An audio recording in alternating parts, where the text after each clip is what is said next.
देखिए, आज हम पढ़ेंगे जब हमारा देश आजाद होता है, जब हमारा देश ब्रिटिश के जकड़े हुए जंजीरों से हम लोग मुक्ति पा जाते हैं, उन जंजीरों से मुक्ति पा जाते हैं, हमारे देश में स्वतंत्रता मिल जाती है, आजादी मिल जाता है। आजादी मिलने के बाद तत्कालीन प्रधानमंत्री पंडित जवाहरलाल नेहरू साहब को बना दिया जाता है। समझ रहे ना? बनाने के बाद अगर हमारे देश में सबसे पहले किसी चीज की जरूरत पड़ी, जब हमारा देश आजाद हुआ, आजाद होने के बाद जब हमारे देश को, हमारे देश में रह रहे लोगों को और हमारे देश के शीर्ष नेताओं को अगर किसी चीज की जरूरत पड़ी कि हमारे देश में सबसे पहले क्या जरूरत है, तो जरूरत शिक्षा नाम की वस्तु की आई। किस वस्तु की आई? शिक्षा नाम की वस्तु की, शिक्षा की याद आई, क्योंकि हम शिक्षा नहीं अगर करेंगे हमारा देश तरक्की नहीं कर पाएगा। नेहरू साहब ने विचार किए, भी सोचे, नेहरू साहब ने कहा भी कि बदलते हालात इतने तेजी से बदल रहे हैं कि क्या सोचा जाए, क्योंकि जो बदलते हालात है, जो आधुनिक परिवेश बदल रहे हैं, हम क्या करें कि बच्चों को सिखाएं, क्या ऐसा करें कि बच्चों को सिखाएं और बच्चे सीख करके परिवार के लिए, समाज के लिए, राष्ट्र के लिए क्या करें, काम करें। नेहरू जी इन सब चीजों पर विशेष अध्ययन किए। अध्ययन करने के बाद प्यारे प्रशिक्षकों, बात आती है सन 1948 की, एक शिक्षा आयोग की गठित की गई, एक शिक्षा आयोग का गठन किया गया। उस शिक्षा आयोग के अध्यक्ष श्री डॉक्टर सर्वपल्ली राधाकृष्णन साहब को बनाया जाता है। किसको बनाया जाता है? डॉक्टर सर्वपल्ली राधाकृष्णन साहब को उस शिक्षा आयोग का अध्यक्ष बनाया जाता है। अध्यक्ष बना करके उन्हीं के देखरेख में शिक्षा के उद्देश्यों को निर्धारित किया जाता है कि किस प्रकार से भारत के युवकों को, भारत के भविष्य को किस तरह से शिक्षा दी जाएगी, ताकि भारत का हर एक युवा, हर एक नौजवान शिक्षित होकर के सबसे पहले परिवार, उसके बाद समाज और राष्ट्र की सेवा वह कैसे करेगा। इसलिए किस शिक्षा आयोग की गठित हुई? विश्वविद्यालय शिक्षा आयोग द्वारा निर्धारित शिक्षा के उद्देश्य विश्वविद्यालय शिक्षा आयोग की गठन किया गया, जिसके अध्यक्ष किसको बनाया गया? डॉक्टर सर्वपल्ली राधाकृष्णन साहब। उनकी अध्यक्षता में समिति बनी और हमारे देश के नौजवानों के लिए, युवकों के लिए शिक्षा उद्देश्य के मानक तय किए गए। क्या तय किए गए?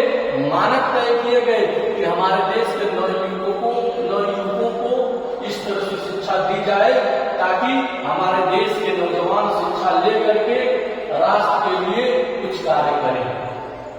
उस आयोग में शिक्षा के कुछ नियम बनाए गए कि ऐसे तरीके से शिक्षण दिया जाएगा, ऐसे तरीके से बताया जाएगा ताकि बच्चे क्या हो, उसको सीख करके आगे बढ़ेंगे। पहला उद्देश्य क्या था? नेतृत्व ग्रहण करने की योग्यता का विकास। उस आयोग में पहला पॉइंट यह निकल करके आया कि नेतृत्व ग्रहण करने की योग्यता का विकास। देखिए, आज के जो नौजवान हैं, अगर कह दिया जाए कि आपको इनके नेतृत्व में रह करके ये कार्य करना है, तो आज के नौजवान क्या हो रहे हैं? उन बातों को टाल दे रहे हैं। सबसे पहले यह ध्यान दिया गया, पहले वह नेतृत्व ग्रहण तो करें। अगर वह शिक्षक को ही शिक्षक नहीं मानेंगे तो उनको शिक्षा कहां से मिलेगी? क्योंकि जो शिक्षक होता है नेतृत्व करता होता है, और जो पढ़ने वाले होते हैं नेतृत्व ग्रहण करने वाले होते हैं। इसलिए सबसे पहले विशेष बल दिया गया कि नेतृत्व ग्रहण करने की उनके अंदर विकास हो। जब नेतृत्व ग्रहण करेंगे तो सब कुछ सीखेंगे। दूसरा बात बताया गया, जीवन तथा ज्ञान की विभिन्न शाखाओं में समन्वय की क्षमता का विकास करना। इस समिति से दूसरा पॉइंट निकल करके आया, जीवन तथा ज्ञान। देखिए, यह जो जीवन है और ज्ञान दोनों को एक साथ संबंध बना करके, दोनों को ऐसे तरीके से जोड़ करके बताया जा, पढ़ाया जा, ताकि उसको समन्वय करके, सीख करके, एकजुट हो करके क्या करें? विकास करें। तीसरी बात बताएगी, छात्रों में आध्यात्मिकता, नैतिकता और चारित्रिकता का क्या हो? विकास। देखिए, इस आयोग से बात दूसरी जो बात निकल करके आई, छात्रों को शिक्षा दी जाए, कोई दिक्कत नहीं, लेकिन उन छात्रों को ऐसी शिक्षा दी जाए कि उन छात्रों में सबसे पहले क्या हो, आध्यात्मिकता, उसके बाद क्या हो, नैतिकता। जब छात्र में आध्यात्मिक, नैतिक, चारित्रिक अगर स्थिति रहेगी तो छात्र बहुत अनुशासित रहेगा। चौथा पॉइंट, छात्रों को भारतीय संस्कृति का ज्ञान देना व इनको संरक्षण करने हेतु विकास करना। देखिए, हम जब तक अपने संस्कृति के बारे में पढ़ेंगे नहीं, जब तक संस्कृति के बारे में अध्ययन नहीं करेंगे, तब तक हम अपने संस्कृति का संरक्षण नहीं कर सकते हैं। समझ रहे हैं ना? तब तक हम संरक्षण नहीं कर सकते हैं। इसलिए इस शिक्षा आयोग में बताया गया कि बच्चों को संस्कृति के बारे में बताइए कि हमारी हजारों वर्ष पहले संस्कृति क्या रही।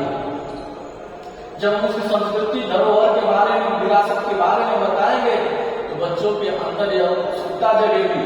जिस प्रकार से 26 जनवरी आता है, जिस प्रकार से 15 अगस्त आता है, तो छात्रों के अंदर एक जज्बा भर जाता है। हर एक छात्र उस दिन अपने आप को आजाद घोषित पाता है। हर एक छात्र के अंदर जुनून होता है। जब मंचों पर कार्यक्रम करने के लिए उन छात्रों को बुलाया जाता है, ऐसे जज्बात को वो छात्र प्रदर्शित करते हैं उन कार्यक्रमों को।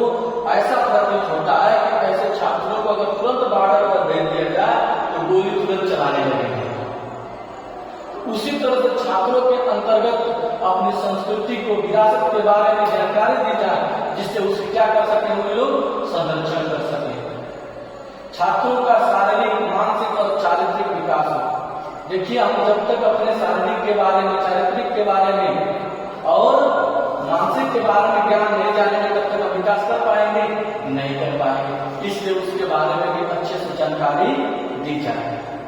बौद्धिक दृष्टिकोण का विकास हो, यानी तर्क करने की क्षमता हो, तर्क करने की क्षमता हो, प्रश्न करने की क्षमता हो। इस आयोग में यह बात बताई गई कि अगर बच्चे को ज्ञान दिया जा रहा है तो उसके अंदर ऐसा ज्ञान विकसित किया जाए कि वो प्रश्न करे, तर्क करे, सवाल करे, खोज करे, तब जाकर के बच्चे के अंदर बच्चा का मानसिक विकास हो सकता है।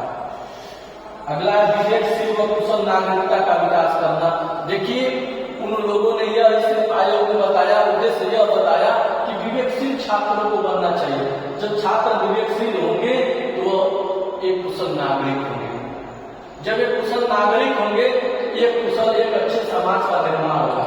जब एक अच्छा समाज का निर्माण हो जाएगा तो एक अच्छे राष्ट्र में उसका क्या हो जाएगा, सहयोग हो जाएगा।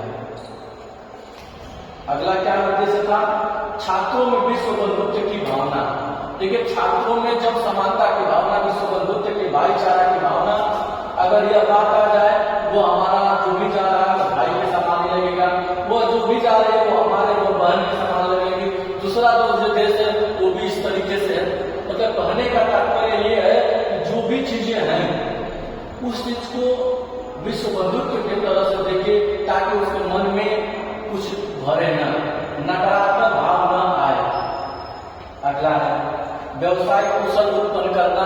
देखिए, ज्ञान के साथ साथ उन छात्रों में व्यवसाय करने के लिए भी ज्ञान प्रस्तुत किया जाए, ताकि उस शिक्षा को लेकर के अपना व्यवसाय करके आत्मनिर्भर हो करके अपने परिवार का पालन पोषण कर सकता है। इसलिए ऐसी शिक्षा की व्यवस्था की जाए।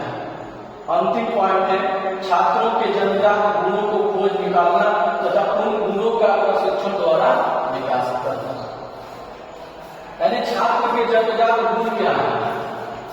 जब छात्र के जन्मजात गुण पता चल जाते हैं, छात्रों के बारे में जानकारी पता चल जाती है, तो उस अनुसार शिक्षक क्या करता है? शिक्षण करता है। जैसे मान लीजिए कि आपका स्वभाव है चिड़, आप किसी बात को लेकर के हाइपर हो जाते हैं, अगर वो गुण अगर हमको पता चल गया तो हम कोशिश करेंगे कि उस तरीके से हम आपके साथ व्यवहार न करें। सभी शिक्षकों को ऐसा होना चाहिए कि जितने छात्र सामने बैठे सबके गुण को पहचान लें। तो सबके हम गुण को पहचान लेंगे, जब शिक्षण करने के लिए जाएंगे, आप बताइए क्या असमानताएं शिक्षक और शिक्षार्थी में हो सकती है? नहीं ना। इसलिए शिक्षा देने से पहले, शिक्षण करने से पहले शिक्षक को छात्रों के जन्मजात गुणों के बारे में जानकारी लेनी चाहिए। जिस प्रकार से मानते हमारे टेढ़ी है ना, एक प्रकार से जन्मजात नहीं है, लेकिन माना जाए तो बचपन से ही है। तो हम ये जानकारी जान लें कि हमारी उंगली टेढ़ है, तो हम ऐसा इनको कार्य दिया जाए कि जो कार्य आसानी से इन उंगली से हो सके। ऐसा ही तभी ना कार्य दिया जाएगा, और न कि ऐसा कार्य दे दिया जाए कि हो ही ना पाए। इसलिए जिन छात्रों में जो कमी है उस कमी को ध्यान में रखते हुए इस तरीके से उनको पढ़ाया जाए, ताकि वो बच्चा को समझ में आए कि हाँ हमारे माध्यम से और हमारे लिए यह बातें बताई जा रही है। तब जाकर के वो छात्र अच्छे से जानकारी हासिल कर सकता है, अन्यथा नहीं। ठीक है, आज हम लोग कौन सा शिक्षा पढ़े? डॉक्टर सर्वपल्ली राधाकृष्ण द्वारा सन 1948 में जो शिक्षा आयोग का गठन हुआ, विश्वविद्यालय शिक्षा आयोग का जो गठन हुआ, उसको आज हम लोगों ने अध्ययन किया। अगले दिन हम लोग पढ़ेंगे सन 52-53 में जो शिक्षा गठित हुआ उसके बारे में। धीरे धीरे जुलाई